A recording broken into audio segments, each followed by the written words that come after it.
இயேசுவுக்கே புகழ். இன்று நம்முடைய தியானத்தின் 23வது நாள். நாம் இந்த தியானத்தை பல பகுதிகளாக பிரித்து நாம் தியானித்து வருகிறோம். இப்பொழுது நாம் இருப்பது 4வது பகுதியில் இருக்கிறோம். இந்த 4வது பகுதியில் நாம் எதை குறித்து தியானிக்கிறோம் என்றால், நம்முடைய கிறிஸ்தவ வாழ்வு என்ற இந்த ஓட்டத்தை ஓட நமக்கு ஒரு வல்லமை தேவை. இந்த நல்ல வாழ்க்கை வாழலாம், ஆனா கிறிஸ்தவ வாழ்க்கை நம்மளால வாழ முடியாது. கஷ்டம்னு கிடையாது, முடியவே முடியாது. நம்முடைய சொந்த முயற்சியா நம்ம எவ்வளவு முயற்சி பண்ணாலும் கிறிஸ்தவ வாழ்வு வாழ முடியாது. இதற்கு ஒரு வல்லமை தேவை. அது எங்கிருந்து வருகிறது? அது இயேசுக்குள் இருந்த இந்த வல்லமையை நாம் பெற்றுக்கொள்கிறோம். இயேசுக்குள் இருந்த இந்த வாழ்வை நாம் பெற்றுக்கொள்கிறோம். இயேசுடைய உள்ளத்தை நாம் பெற்றுக்கொள்கிறோம். இது யார் நமக்கு கொண்டு தருவது? தூய ஆவியானவர். அதுதான் அருள் என்று சொல்லுகிறோம். இந்த வாழ்வை அவர் கொண்டு வரதான் அருள். அப்ப இந்த அருளை பெற்று கொண்டால்தான் இந்த கிறிஸ்தவ வாழ்வை நம்மளால் வாழ முடியும். இதை பவுலடிகளார் வேற விதமா சொல்வாரு, ஆவியின் கனி என்று சொல்வாரு. இப்ப இந்த ஆவியின் கனியில் 9 பண்புகள் இருக்கின்றன. ஆவியின் கனிகள் அல்ல, கனி, the fruit of the spirit. அதுல நம்ம ஏற்கனவே நம்ம பார்த்து அன்பை பற்றி பார்த்தோம். மகிழ்ச்சி, அமைதி, அப்புறம் பொறுமை, பரிவு, நன்னயம். கடந்த சிந்தனையில் நாம் நன்னயத்தை பற்றி பார்த்தோம். அருமையான மனசு, நல்ல குணம் படைத்தவர் அப்படி சொல்றோம்ல, அவருக்கு நல்ல குணங்க, நற்குணம் அல்லது தங்கமான மனசுங்க, இதுதான் நன்னயம். குறிப்பா இந்த மனசு எப்போ நம்ம வெளிப்படுத்தணும்னா, நமக்கு எதிராக ஒரு சிலர் செயல்படுறாங்களே, நமக்கு எதிராக ஒரு சிலர் பேசுறாங்களே, நம்ம அவமானப்படுத்துறாங்களே, நமக்கு உதவி செய்யறேன்னு சொல்லிட்டு உதவி செய்யாம போறாங்களே, அப்ப நம்ம இந்த நேரத்துல இவங்களுக்கு ஏதாவது ஒரு உதவி தேவைப்பட்டா, அவங்களுக்கு ஒரு ஏதாவது ஒரு பிரச்சனைனா அவங்களுக்கு உதவி செய்ய நம்ம தாங்க ஆள போய் நிக்கணும். அதுதான் நல்ல மனசு. எல்லாம் நமக்கு எதிராக செயல்பட்டவங்க தான், நமக்கு எதிராக பேசினவங்க தான், நம்மளை அவமானப்படுத்தினவங்க தான், எல்லாம் உண்மைதான். ஆனா அவங்களுக்கு ஏதாவது ஒரு பிரச்சனைனா நம்ம தாங்க ஆளப்போ அவங்க நிக்கணும். ஏதாவது உதவி, பண உதவியா இருக்கலாம், பொருள் உதவியா இருக்கலாம், ஏதாவது இருக்கட்டும், நம்ம ஆள போய் நிக்கணும். அதுதான் நல்ல மனசு, அதுதான் நன்னயம், தங்கமான மனசு அல்லது நற்குணம். அன்பானவர்களே, இப்பொழுது நாம் அடுத்த ஒரு இதுக்கு வருவோம். அடுத்த பண்பை பார்ப்போம். நம்பிக்கை. நம்பிக்கைன்னு சொன்னாலே நமக்கு நம்பிக்கைலாம் இருக்கு. எது நம்ம ஜெபிக்கும் போது நம்பிக்கையோட தானே ஜெபிக்கிறோம். அந்த நம்பிக்கை பத்தி இல்லை, அங்க நம்பிக்கை வேணும். இப்போ ஏதாவது நான் கடவுள்கிட்ட ஒன்று கேட்கிறேன், கடவுள் கொடுப்பார், நம்பிக்கை இருக்கு, நம்பிக்கை வேணும். நம்பிக்கையோட நம்ம ஜெபிக்கணும். நிச்சயமா கடவுள் செய்வார்னு நம்புறோம். ஓகே, நம்பிக்கை. ஆனா இங்க சொல்ற நம்பிக்கை அது மட்டுமல்ல. இங்க சொல்ற நம்பிக்கை என்பது, ஆவியின் கனி நம்பிக்கை என்பது, அனுதின வாழ்வில், நம்முடைய தினசரி வாழ்க்கையில் கடவுளையே சார்ந்து வாழ்கின்ற அந்த வாழ்க்கை குறித்த நம்பிக்கைன்னு சொல்லுகிறோம். அனுதின டெய்லி லைஃப், ஒவ்வொரு நாளும் ஒவ்வொரு நிமிடமும் கடவுளையே சார்ந்து வாழ்வது, அந்த ஒரு வாழ்க்கை தான் இங்க சொல்லப்படுகிற நம்பிக்கை. அது ஒரு குழந்தை எப்பவுமே அந்த அப்பா அம்மாவே சார்ந்து இருக்காங்களா, எப்பவுமே அது குழந்தை பார்த்தீங்கன்னா அப்பா தோல்லே எப்பவுமே அப்பா அப்பா அப்பா அப்பா இல்ல அம்மா அம்மா அம்மா அம்மா. அந்த ஒரு அந்த அந்த குழந்தை உள்ளம் அப்பாவே சார்ந்திருக்கிறது, அம்மாவே சார்ந்திருக்கிறது, பெற்றோர்களே சார்ந்து அந்த உள்ளம் நம்பிக்கை, கடவுளையே எங்க அப்பா வானக தந்தையே சார்ந்து இருக்கிற வாழ்க்கை. இது நமக்கு சில நேரத்துல நமக்கு கிடைக்க மாட்டேங்குது. ஏன்னா ஏதாவது ஒரு பிரச்சனை வரும்போது, ஏதாவது ஒரு இக்கட்டான சூழ்நிலை வரும்போது பயம். பயம் எப்போ வருது? பயம் இந்த நம்பிக்கை இல்லாத நேரத்துல தான் பயம் வருது. இந்த நம்பிக்கை தளர்ந்து போகும்போது தான் பயம் வருது. அப்போ ஒரு அடையாளம், பயம் வந்த ஒரு அடையாளம் என்னன்னா, நம்ம நம்பிக்கையில தளர்ந்துட்டோம், நம்பிக்கை குறைஞ்சிருச்சு, நம்பிக்கை இழந்துட்டோம், நம்ம தெரிஞ்சுக்கணும். அப்ப இந்த நம்பிக்கை பற்றி நாம் பார்ப்போம். இது இயேசுக்குள் இருந்த ஒரு வாழ்க்கை பண்புங்க. இயேசுக்குள் இருந்த அவர் எவ்வளவு தம்முடைய தந்தையை சார்ந்து வாழ்ந்தார் தெரியுமா? ஒரு எடுத்துக்காட்டு பார்ப்போம். யோவான் நற்செய்தி, அதாவது காஸ்பல் ஆஃப் செயின்ட் ஜான், யோவான் நற்செய்தி 5வது அதிகாரம் 19வது வசனம். யோவான் நற்செய்தி 5வது அதிகாரம் 19வது வசனத்துல இயேசு சொல்ற அந்த வார்த்தைகளை கவனிங்க. அதுல எடுத்தோன்னு அவர் சொல்ற வார்த்தையை பாருங்க. மகன் தாமாக ஒன்றும் செய்ய இயலாது. அவர் சொல்ற வார்த்தை, இயேசு யாருங்க? இயேசு யாரு? மகன். இப்ப அவர் தம்மை பற்றி அவர் சொல்கிறார், மகன் தாமாக, அதாவது சொந்தமாக ஒன்றும் செய்ய இயலாதான். தந்தை என்ன செய்கிறாரோ அதை பார்த்து மகன் செய்கிறார். சொந்தமாக அவர் ஒன்றுமே செய்வது கிடையாதான். எப்பவுமே தந்தை தந்தை தந்தை, நான் எங்க போய் எங்க போகணும், உடனே தந்தை தந்தை, நான் இப்ப என்ன பேசணும், என்ன சொல்லணும், உடனே ஆலோசனை தந்தைட்டு. அப்பா என்ன சொல்றாரு அதுதான். இவர் சொந்தமாக ஒண்ணுமே அவர் செய்யல. 33 ஆண்டுகள் எப்பவுமே தந்தை எனக்கு என்ன சொன்னாலும் சரி, என்ன செய்தாலும் சரி, அது என்னுடைய நன்மைக்காக. அந்த கடவுளையே அப்பாவே சார்ந்து வாழ்வது. அவர் சொந்தமா ஒரு தீர்மானம் கூட எடுக்கலைங்க. கண் கண்டதை வைத்தும் காதால் கேட்டதை வைத்தும் அவர் தீர்ப்பு கூற மாட்டாராம். ஏசாயா ஆகமம் 11வது அதிகாரம் 3வது வசனம், அதோட கடைசி பகுதி. ஏசாயா ஆகமம் 11வது அதிகாரம் 3வது வசனத்துல இயேசு பற்றி அங்க சொல்லப்படுகிறது. அவர் ஆண்டவருக்கு அஞ்சுவதில் மகிழ்ந்திருப்பார். அவர் கண்ணால் கண்டதை பற்றி அவர் நீதி வழங்க மாட்டார். காதால் கேட்டதை வைத்து தீர்ப்பு அளிக்க மாட்டார். கண்ணால பார்த்ததை வச்சும் காதால் கேட்டதை வச்சு அவர் முடிவெடுக்க மாட்டார். நம்மள இதனை செஞ்சுட்டு இருக்கோம். நான் கண்ணால பார்த்தேங்க, நான் என் காதால கேட்டேங்க, இதுதான். நம்ம அவங்களுடைய உள்ள நம்ம பார்க்கறது கிடையாது. நான் என்ன பார்த்தேனோ அதை வைத்து, நான் என்ன கேட்டேனோ அதை வைத்து எவ்வளோ தவறான முடிவு எடுத்திருக்கோம். இதனால குடும்ப வாழ்க்கையிலும் தனிப்பட்ட வாழ்க்கையிலும் பங்கு வாழ்க்கையிலும் எவ்வளோ பிரச்சனைங்க. நான் பார்த்தேங்க, நான் அங்க போறதை நான் பார்த்தேங்க. அவர் எதுக்கு போனது, அங்க போறதை நான் பார்த்தேன். அவர் பேச நான் பார்த்தேங்க. அன்பார்களே, இயேசு எப்பவுமே தந்தைகிட்ட போய் கேட்பார், தந்தையே நான் அப்படி பார்த்த உண்மைதான், நான் அப்படி கேட்ட உண்மைதான், ஆனா நீங்க சொல்லுங்கப்பா என்ன செய்யணும், என்ன முடிவு எடுக்கணும், இந்த ஆலயத்துல இவங்களெல்லாம் விரட்டணுமா, ரைட்டு, சாட்டை விரட்டணுமா, விரட்டுறா, நீங்க சொல்லுங்கப்பா. தந்தை உத்தரவு கொடுத்தா செஞ்சார். அவரே சார்ந்து வாழ்வது. என்னுடைய வாழ்க்கையில் நடப்பதெல்லாம் என்னுடைய நன்மைக்காக தான் கடவுள் செய்றாருன்னு ஒரு நம்பிக்கை. நண்பர்களே, இந்த நம்பிக்கை நமக்கு தேவை. என்னுடைய வாழ்க்கை நடப்பது எல்லாமே, சில காரியங்கள்ல, நிறைய காரியங்கள் கிடையாது, என்னுடைய வாழ்க்கை நடக்கிற எல்லா காரியங்களும் எங்க அப்பா என்னுடைய நன்மைக்காக தான் அனுமதிக்கிறாரு, நன்மைக்காக மாற்றுவாருங்கிற ஒரு நம்பிக்கை. இந்த நம்பிக்கை தூய ஆவியானவர் நமக்கு தருகிறார். இந்த நம்பிக்கை, சில நேரத்துல நம்பிக்கை, இந்த நம்பிக்கை நம்ம இழந்து விடுறோம் சில பிரச்சனைகள் வரும்போது. அப்ப என்ன, கடவுளுடைய வார்த்தை சொல்லி நம்பிக்கை இல்லையா, பரவாயில்ல, நம்பிக்கை கிடைக்கும்.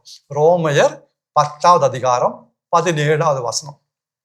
ரோமையர் 10வது அதிகாரம் 17வது வசனம். அறிவிப்பதை கேட்டால்தான் நம்பிக்கை உண்டாகும். அதாவது கடவுளுடைய வார்த்தை, அந்த அறிவிப்புங்கிறது கடவுளுடைய வார்த்தை பற்றி அறிவிப்பது. அறிவிப்பதை கேட்டால்தான் நம்பிக்கை உண்டாகும். Faith comes from hearing the word of God. Faith comes, அது வருகிறது, நம்பிக்கை உண்டாகும். Faith comes from hearing the word of God. எவ்வளவுக்கு எவ்வளவு கடவுளுடைய வார்த்தையை நாம் தியானிக்கிறோமோ, வாசிக்கிறோமோ, சிந்திக்கிறோமோ, அவ்வளவுக்கு அவ்வளவு நாம் நம்பிக்கையில வளர முடியுங்க. இது உண்மை. அந்த நற்செய்தியை கேட்க கேட்க கேட்க நம்ம அறிவுபூர்வமா சிலது கேட்கிறோம், ஆனா உள்ளத்துல கேட்பது கிடையாது. இயேசு மரித்தாருன்னு தெரியும், இயேசு உயிர்த்தாருன்னு தெரியும், நம்முடைய பாவங்களை மன்னித்தான்னு தெரியும். சும்மா வெளிப்படையா கேட்பதில்லை, அது உள்ளத்துல அப்படியே வாங்குவது. அப்ப நம்பிக்கை உண்டாகும். ஒரு அம்மா ஒரு சகோதரத்தை போனாங்களாம். ஒரு எடுத்துக்காட்டு, ஒரு அம்மா, ஒரு தாய் ஒரு அருட்சகோதரத்தை போய், பிரதர், என் மகளுக்கு வயசாயிட்டே போகுது, திருமணம் நடக்க மாட்டேங்குது, ஒரே கவலையா இருக்குங்க பிரதர் அப்படின்னு சொன்னாங்க. அப்ப அந்த பிரதர் கேட்டாங்க, நீங்க உங்க மகளுக்காக என்னென்ன செஞ்சிருக்கீங்கம்மா அப்படின்னு கேட்டாங்க. நீங்க, அப்ப இந்த அம்மா சொன்னாங்க, என்ன பிரதர் இப்படி சொல்றீங்க, நான் எங்க மகளை எவ்வளவு கஷ்டப்பட்டு வளர்த்தேன், என் பொண்ணுக்கு நான் எவ்வளவு படிக்க வச்சேன், எவ்வளவு பணம் செலவு பண்ணேன், எல்லாமே நான் தானே பிரதர் பாத்துக்கிறேன். ஏம்மா ஒண்ணு கேக்குறேன், நீங்க உங்க பொண்ணுக்கு உயிரை கொடுத்துருக்கீங்களா? உங்க பொண்ணை நீங்க படிக்க வச்சீங்க, பெரிய ஆளாக்குனீங்க, சாப்பாடு போட்டீங்க, ட்ரெஸ் வாங்கி கொடுத்தீங்க, தங்குறது வீடு எல்லாம் செஞ்சு கொடுத்துட்டீங்க. உங்க பொண்ணுக்காக நீங்க உங்க உயிரை கொடுத்திருக்கீங்களா? இந்த அம்மா அப்படியே முழிக்கிறாங்க. உயிரை நான் எல்லாம் செஞ்சேன், உயிரை கொடுத்தீங்களா? இல்ல. இங்க பாருமா, நீங்க உங்க பொண்ணுக்காக பணம் செலவு பண்ணீங்க, சாப்பாடு கொடுத்தீங்க, ட்ரெஸ் கொடுத்தீங்க, ஃபீஸ், ஸ்கூல் ஃபீஸ் கட்டினீங்க, காலேஜ் ஃபீஸ் எல்லாம் கட்டினீங்க, ரைட். உங்களுக்கு உங்க பொண்ணு மேல இருக்க எவ்வளவு அக்கறையா? இல்ல இயேசு உங்க மகளுக்காக உயிரே கொடுத்தாரு, அவருக்கு உங்க மகள் மேல அக்கறை இருக்காதாமா? ஏமா உங்களுக்கு உங்க பொண்ணு மேல இருக்கிற அக்கறை விட அவருக்கு எவ்வளவு அக்கறை இருக்கும். ஏன்னா அவர் பணத்தை விட, பொருட்களை விட, ட்ரெஸ்ஸை விட, சாப்பாடை விட, ஃபீஸை விட அவருடைய சொந்த உயிரே உங்க மகளுக்கு கொடுத்துட்டாருல. அப்புறம் ஏமா நீங்க கவலைப்படுறீங்க? அந்த அம்மாவுக்கு ஒரே ஆச்சரியம். இயேசு உயிரை கொடுத்தாரு, இயேசு மறுத்தாரு, பல முறை கேட்டிருக்காங்க. இந்த அம்மா கேட்டிருக்காங்க. அன்றைக்குதான் முதல் முறையாக அந்த இயேசுடைய மரணம் ஒரு வெளிப்பாடாக அந்த தாய்க்கு கிடைத்தது. அப்பா, எத்தனை வருஷமா இதை கேட்டுட்டு இருக்கேன், செய்தியை கேட்டுட்டு இருக்கேன். ஆனா அன்றைக்குதான் முதல் முறையாக அது ஒரு பெரிய வெளிப்பாடாக உள்ளத்தை அப்படியே ஈட்டி மாறி ஊடுருவியது. நம்பிக்கை பிறந்தது. Faith was born. முதல் முறையாக அன்றைக்கு தன்னுடைய மகளை குறித்து கவலைப்படுறத அந்த அம்மா விட்டுட்டாங்க. அந்த வார்த்தைங்க செய்தி, இயேசுடைய நற்செய்தி, இயேசு சொன்ன வார்த்தைகள், கடவுளுடைய வார்த்தையை வாசிக்க வாசிக்க, தியானிக்க தியானிக்க இந்த நம்பிக்கை நமக்கு கிடைக்குங்க. இயேசு எப்படி தந்தையோடு சார்ந்து இருந்தாரு, அதே மாதிரி கடவுளே நாம சார்ந்திருக்க முடியுங்க. கடவுளுடைய வார்த்தையை நம்ம லைட்டா எடுத்துக்கிறோம், அசட்டை பண்றோம். சும்மா சின்ன உதாரணங்களை பார்ப்போங்க. யோவான் நற்செய்தி 17வது அதிகாரம் 23வது வசனம்.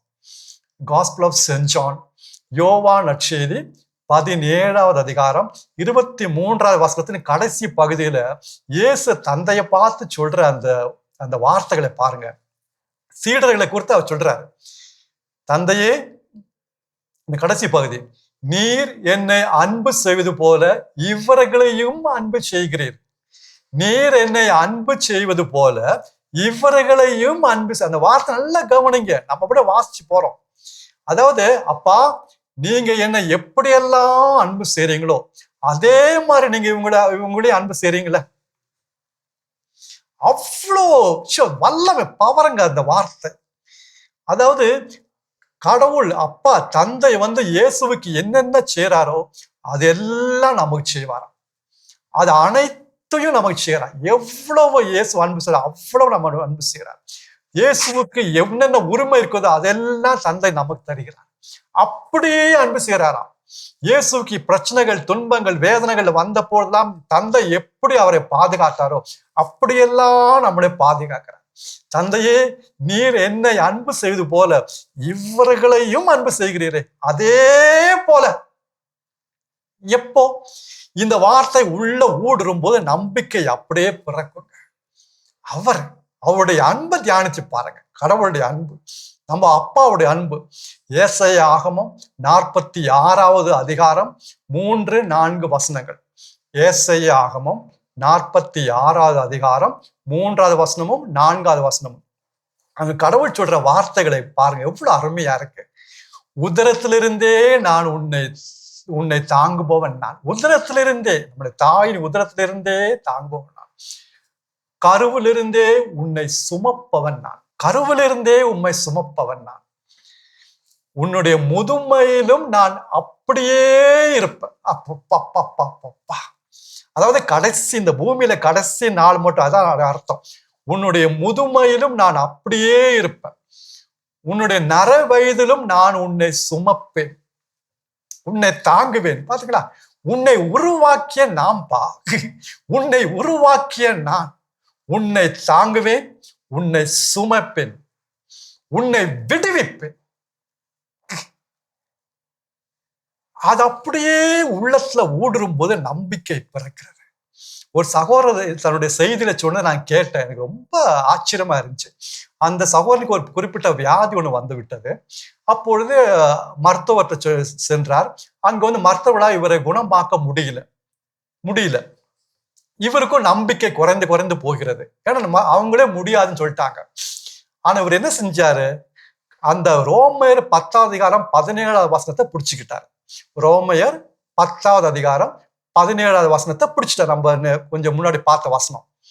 நம்பிக்கை வருகிறது. கடவுளுடைய வார்த்தையை கேட்க கேட்க நம்பிக்கை வருகிற அந்த வசனத்தை பிடிச்சிட்டார். நம்பிக்கை வரும், ஃபெய்த் கம்ஸ் அப்படின்னு பிடிச்சிட்டார். அவர் என்ன செஞ்சாரு, சரி இவங்க தான் கைவிடுறாங்களே, கடவுள் கைவிட மாட்டார். என்ன செஞ்சாரு, 3 வேளை மாத்திரை சாப்பிடுற மாதிரி 3 வேளை கடவுளுடைய வார்த்தையை வாசித்து தியானிக்க ஆரம்பிச்சிட்டார். காலையில சாப்பாடு முன்னாடி இந்த மாத்திரை சாப்பிடணும்ல, அது மாதிரி உணவு பிறகு காலை பிரேக்ஃபாஸ்ட் பிறகு கொஞ்சம் வசனத்தை வாசிக்கிறது, கடவுளுடைய வார்த்தையை வாசிக்கிறது, தியானிக்கிறது. மதிய உணவு பிறகு கொஞ்சம் வசனத்தை வாசிக்கிறது, தியானிக்கிறது. மாத்திரை மருந்து. அதே மாதிரி நைட்டு உணவு பிறகு கொஞ்சம் வசனத்தை வாசிக்கிறது, தியானிக்கிறது. இந்த மாதிரி 3 வேளையும் ஒரு சில நாட்கள் அவர் வாசித்து மாத்திரை மாதிரி மருந்து மாதிரி எடுக்க ஆரம்பிச்சிட்டார் கடவுளை வார்த்தை. உடனே நம்பிக்கை பிச்சுக்கிட்டு வந்துச்சு. அதே அந்த நம்பிக்கை அவருக்கு குணத்தை கொடுத்தது, சௌக்கியத்தை கொடுத்தது. நம்பிக்கை, கடவுளுடைய வார்த்தை தியானிக்க வாசிக்க நம்பிக்கை வருங்க. இந்த நம்பிக்கை தாங்க அந்த வார்த்தைக்கு வல்லமை தருகிறது. அன்பான சகோதர சகோதரர்களே, ஆனா நம்பிக்கை குறைந்து போக ஒரு காரணம் என்ன தெரியுமா? அதாவது எப்பொழுது நாம் பெருமை அடைகிறோமோ, பெருமை, நம்ம செய்த செயல்கள், நம்ம சொன்ன காரியங்கள், நம்ம ஜெயித்தது, இதை குறித்து நாம் பெருமையாக பேசுறோமோ பெருமைப்படுறோமோ அப்ப நம்பிக்கை குறையுங்க. அதாவது ஒரு இடத்துல, அதாவது லூக்கா நற்செய்தி 17வது அதிகாரம் 5வது வசனம். லூக்கா நற்செய்தி 17வது அதிகாரம் 5வது வசனத்துல சீடர்கள் இயேசு விட்டு ஒரு வேண்டுதல் வைப்பாங்க, ஒரு ஜெபம். இயேசுவே, எங்களது நம்பிக்கையை மிகுதியாக்கும். Increase our faith. எங்களுடைய நம்பிக்கையை மிகுதியாக்கும். அப்போ இயேசு சில காரியங்கள்லாம் சொல்லுவாரு. சொல்லிட்டு அதை எப்படி முடிக்கிறாருன்னு பாருங்க. லூக்கா நற்செய்தி 17வது அதிகாரம் 10வது வசனத்துல முடிக்கிறார். லூக்கா நற்செய்தி 17வது அதிகாரம் 10வது வசனத்துல அவர் முடிக்கிறார். எப்படி முடிக்கிறாருன்னா, ஒரு பணியாளரை பற்றி சொல்றார். 9வது வசனம் 10வது வசனம் நல்லா இருக்கும். 9வது வசனம் 10வது. அது ஒரு பணியாளர் ஒரு எஜமான வீட்டுல வேலை செய்யறாரு. வயல்ல வேலை செய்யணும், அவருடைய ஆடு மாடுகள்லாம் மேய்க்கணும், இவருக்கும் கொஞ்சம் சமையல்லாம் பார்க்கணும். இந்த சமையல், இந்த வயல்ல வேலை செஞ்சு ஆடு மாடுகள்லாம் மேய்ச்சு இவ்வளவும் பணி செய்த பிறகு அந்த பணியாளர் என்ன சொல்வாராம், நான் தகுதியற்ற பணியாளர், தகுதியற்ற பணியாளர், ஐ மீன் அன்வர்தி சர்வ். இவ்வளவு கஷ்டப்பட்டு செஞ்ச பிறகு சொல்ற பாருங்க, நான் தகுதியற்ற பணியாளர், நான் என்னுடைய கடமையைதான் செய்தேன், நான் ஒன்னும் பெருசா செய்யல, நான் ஒன்னும் பெருசா நம்மளோட பேச்சைய பாருங்க, நான் அதான் செஞ்சேன், நான் இதை செஞ்சேன், நான் மட்டும் செய்யலனா, நான் மட்டும் போலனா, நான் மட்டும் சொல்லனா. இப்ப சொல்ற பாருங்க, நான் என்னுடைய கடமைதாங்க செஞ்சேன், நான் தகுதியற்ற பணியாளர். அப்படி சொல்லி இயேசு முடிக்கிறார். அப்ப சீடர்கள் என்ன கேட்டாங்க, எங்களுடைய நம்பிக்கை மிகுதியாக்கும் என்று சொன்ன அந்த கேள்விக்கு, அந்த ஜெபத்திற்கு இயேசு கொடுத்த பதில், எப்பவுமே நாம் தகுதி அற்றவர்களாகவே இருக்க வேண்டும். தகுதி அற்றவர்களாக இருக்கும் பொழுது நம்பிக்கை மிகுதியாகுமா, நம்பிக்கையில வளர முடியுமா? எவ்வளவு அருமையானது. நூற்றுவ தலைவர் நமக்கு தெரியும். மத்தேயு நற்செய்தி 8வது அதிகாரம் 8லிருந்து 12 முடிய வசனங்கள். மத்தேயு நற்செய்தி 8வது அதிகாரம் 8 முதல் 12 முடிய வசனங்கள்ல அந்த நூற்றுவர் தலைவன் சொன்னது நமக்கு நல்லா தெரியும். இயேசு அவருடைய வேண்டுதலுக்கு இணங்க, நான் குணமாக்குவேன் அப்படின்னு இயேசு அவர் சொன்னார். நான் உங்க மகனை குணமாக்குறேன் அப்படின்னு இயேசு சொன்னப்போ, அந்த நூற்றுவர் தலைவன் சொன்னது என்னது, நீர் என்னுடைய இல்லத்தில் வர நான் தகுதி அற்றவன், நீர் இயேசுவே என்னுடைய இல்லத்தில் வர நான் தகுதியற்றவன், ஒரு வார்த்தை சொல்லும் என் மகன் குணமடைவான், ஒரு வார்த்தை சொல்லும், தகுதியற்றவன். இயேசு உடனே அங்கு இருந்த மக்களை பார்த்து, இஸ்ராயலில் இப்பேற்பட்ட நம்பிக்கையை நான் பார்த்ததில்லை என்று சொன்னார். அவர் என்ன சொன்னாரு, நான் தகுதியற்றவன் சொன்னாரு. ஆனா இயேசு சொன்னாரு, இஸ்ராயல் இப்பேற்பட்ட நம்பிக்கையை நான் பார்த்ததில்லை, இப்பேற்பட்ட தாழ்ச்சியை நான் பார்த்ததில்லைன்னு சொல்ல, இப்பேற்பட்ட நம்பிக்கையை நான் பார்த்ததில்லை. அப்ப தகுதியற்ற ஒரு நிலைக்கும் நம்பிக்கைக்கும் அந்த தொடர்பு நம்ம அங்க பார்க்கிறோம். அன்பார்ந்தவர்களே, நம்பிக்கை வளர வளர, நம்பிக்கையில் வளர வளர இன்னொன்னு நடக்கும். அதாவது கடவுளுடைய அந்த இன்னொரு பண்பு நம்ம கிடைக்கும். கடவுள் நம்பிக்கைக்குரியவரா இருக்கிறார். எந்த அளவுக்கு நாம் இந்த கடவுளையே சார்ந்து நம்பி நாம் வாழ்றோமோ அவ்வளவு கடவுள் நாமும் கடவுளை போல நம்பிக்கைக்குரியவர்களாக நாம் இருப்போம். இன்றைக்கு இந்த பண்பு ரொம்ப தேவைப்படும். நம்பிக்கையும் நம்பிக்கைக்குரியவர் இந்த ரெண்டும் சேர்ந்து போகணும். அது ஆங்கிலத்தில் சொல்ல போனால் ஃபெய்த் அண்ட் ஃபெய்த்ஃபுல்னஸ். இன்னைக்கு நம்ம பல காரியங்கள்ல நம்பிக்கை அற்றவர்களாக இருக்கிறோம். நம்மளை யாரும் நம்ப மாட்டாங்க. ஒரு பணத்தை வாங்கணும், இவருக்கு பணத்தை கொடுக்கலாமா, இவர் திருப்பி அடுத்த மாசம் கொடுக்குறாங்க அப்படின்னு சொல்லுவார தவிர கொடுக்க மாட்டார். அவரை நம்ப முடியாதுங்க. அவர் நான் 10 மணிக்கு வந்து உங்களை பிக்கப் போடுறேன்னு சொல்லுவாரு, ஆனா வரமாட்டாருங்க. அவர் சொல்றதுதான் ஒன்னும் அவரை நம்ப முடியாதுங்க. எத்தனை பேர் நம்மளை பார்த்து இப்படி சொல்லியிருக்காங்க. எந்த அளவுக்கு நாம் நம்பிக்கையில கடவுளோட அந்த நம்பிக்கையில வளர வளர வளர அவருடைய இன்னொரு பண்பு, அவர் எவ்வாறு நம்பிக்கைக்குரியவரா இருக்கோமோ அதே மாதிரி நான் நம்பிக்கைக்குரியவளா இருப்போம். அது எவ்வளவு பெரிய வல்லமை தெரியுமா? அது கிறிஸ்தவ வாழ்வில் எவ்வளவு தேவை தெரியுமா? சிறியவற்றில் நாம் நம்பிக்கைக்குரியவளா இருந்தால் பெரியவற்றிலும் நம்பிக்கைக்குரியவளா இருப்போம். லூக்கா நற்செய்தி 16வது அதிகாரம் 10வது வசனம். லூக்கா நற்செய்தி 16வது அதிகாரம் 10, 11 வாசிங்க, நல்லா இருக்கும். சின்ன சின்ன காரியங்கள் நம்பிக்கைக்குரியவா இருக்கும். நம்முடைய கணக்கு, நம்முடைய பணம், நம்ம பயன்படுத்துற பொருட்கள் எல்லாத்தையும் நம்பிக்கைக்குரியவளா இருக்கும். நம்ம சூப்பர் மார்க்கெட்ல போறோம், பார்த்ததெல்லாம் வாங்குறோம். வேண்டாங்க, நமக்கு தேவையான்னு பாருங்க. தேவை இருந்தா வாங்க, இல்லைன்னா வேண்டாம். நமக்கு நிறைய பொருட்கள் வேணுங்க இருக்கும், ஆனா தேவைப்படாது. கடவுள் கொடுத்த அந்த பணத்தை, அந்த பொருட்களை நம்ம உண்மையிலே அந்த நம்பிக்கை கணக்கு வைக்கிறதுல, அக்கௌண்ட்ஸ்ல எல்லாம் அதெல்லாம் நம்பிக்கைக்குரியவளா நம்ம இருக்கணும். அப்போ கடவுள் என்ன செய்வாரு? உண்மையான செல்வத்தை நம்மிடம் ஒப்படைப்பார். உண்மையான செல்வத்தை ஒப்படைப்பார். அவர் பார்க்கிறாரு, நம்ம எல்லாம் வாங்கி அப்படி கபோர்டில் எல்லாம் ட்ரெஸ் பார்த்து எவ்வளோ ட்ரெஸ். நான் ஒரு முறை செமினர்ல படிக்கும்போது, பல ஆண்டுகள் முன்னதாக செமினர்ல படிக்கும்போது, எங்க இன்சார்ஜ் இருந்த ஃபாதர்கிட்ட போய், குருவான்கிட்ட போய் கேட்டேன் ஆங்கிலத்துல. ஐ வாண்ட் அ ஷர்ட் அப்படின்னு கேட்டேன். எனக்கு ஒரு ஷர்ட் வேணும் அப்படின்னு கேட்டேன். அவர் உடனே ஆங்கிலத்துல டூ யூ நீட் ஒன் அப்படின்னு கேட்டார். இன்னொரு கேள்வி என்கிட்ட, அதான் உனக்கு உண்மையிலே ஒண்ணு தேவையா, நான் வேணும்னு சொன்னேன், உனக்கு தேவையான்னு கேட்டார். அப்படியே அமைதி ஆயிட்டேன். எனக்கு என்ன சொல்றேன்னு தெரியல. நான் நினைச்சேன் இங்க கொஞ்சம் ஒரு நல்ல ஒரு ஷர்ட் கிடைச்சா கொஞ்சம் வெளியே போகும்போதெல்லாம் கொஞ்சம் நல்லா போட்டு போகலாம், மாத்தி போடலாம் அப்படின்னு. ஆனா எனக்கு தேவை கிடையாது. இதே துவைச்சு போட்டு நல்லா நீட்டா போட்டு போடலாம். இருந்தாலும் ஒன்னு எக்ஸ்ட்ரா ஒன்னு கேட்டேன். அவர் கேட்டா நீ உனக்கு தேவையா? பெசாம ஆயிட்டேன். அப்பதான் கத்துக்கிட்டேன், ஆண்டவரே எனக்கு எது தேவையோ அதுதான் நான் வாங்க வேண்டும், பெற்றுக்கொள்ள. அதுதான் கடவுளே எனக்கு தருவார். நான் பார்க்கறதெல்லாம் வாங்கணும், பெற்றுக்கொண்டு ஆசைப்படக்கூடாது.